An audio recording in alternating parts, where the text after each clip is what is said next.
Gentleman yields back. Gentleman from Kentucky is recognized. I thank the chairman.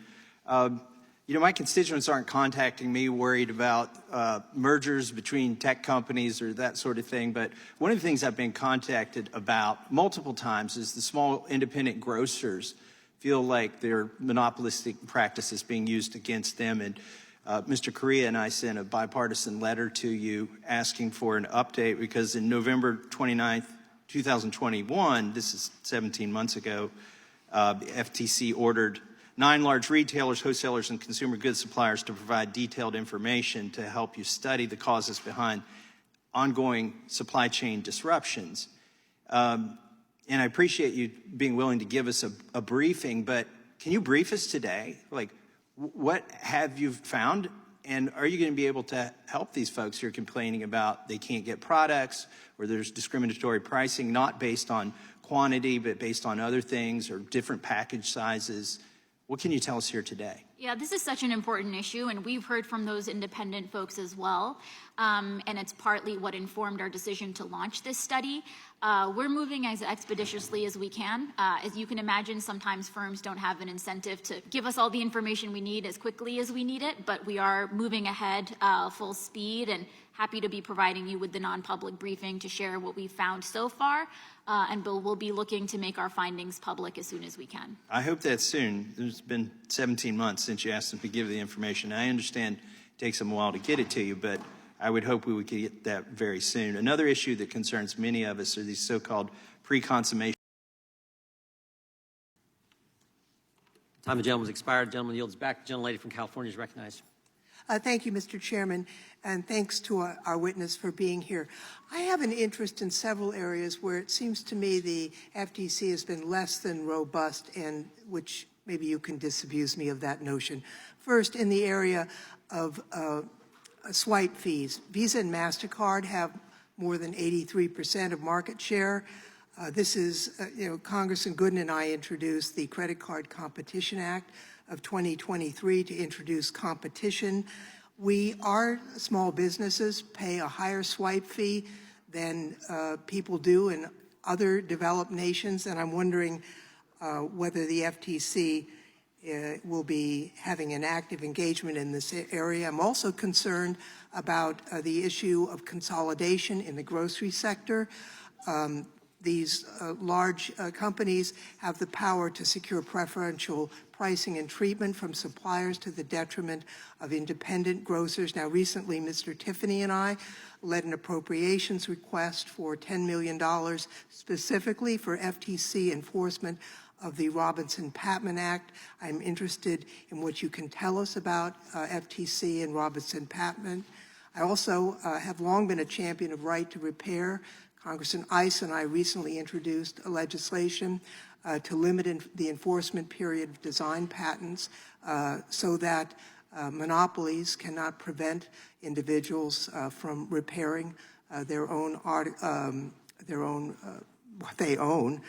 The Nixing the Fix report was before your tenure, but I'm interested in what FTC is interested in doing in this area going forward. And finally, Congresswoman Eshoo and I introduced what I think is the toughest online privacy act that's ever been introduced in Congress. It simply prevents companies from collecting data so they cannot then use it to manipulate Americans. I'm interested in what actions the FTC is going to take to minimize data minimization, which I think is a key to data security, privacy, and also helpful in competition.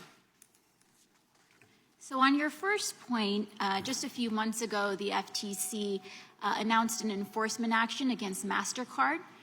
We alleged that there was a violation of the Durbin Amendment and that MasterCard had engaged in unlawful tactics to block competing networks and really stifle the competition that Congress has sought to encourage in this market back in 2010, because I think you're absolutely right. We still see fees that are much higher than what we see in sectors where you have more competition.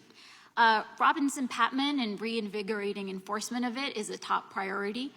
We've certainly heard from independent grocers about the ways in which differential treatment and discriminatory prices may be squeezing them and disfavoring them, making it difficult to compete, especially in parts of rural America.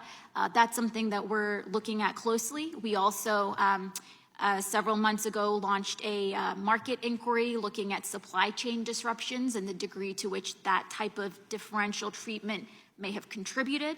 On right to repair, this has been a big area of focus for us. In addition to the great staff report you mentioned, we also issued a policy statement.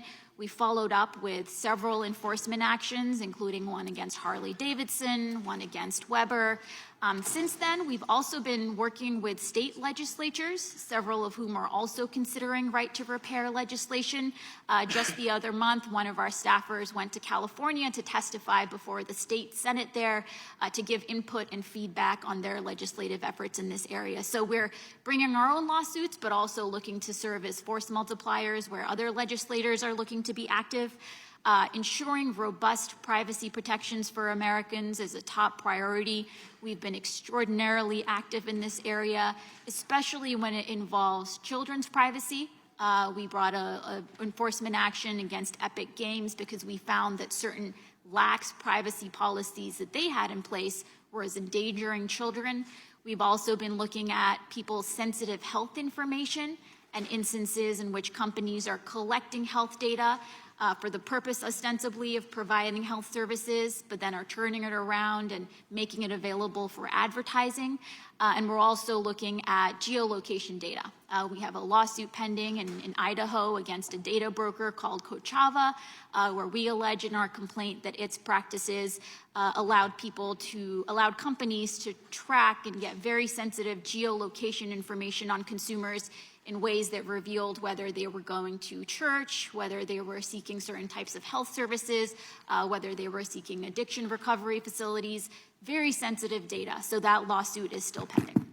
Thank you, Mr. Chairman. I see my time has expired, and I yield back. Gentlelady yields back. Chair recognizes himself. Madam Chair, why are you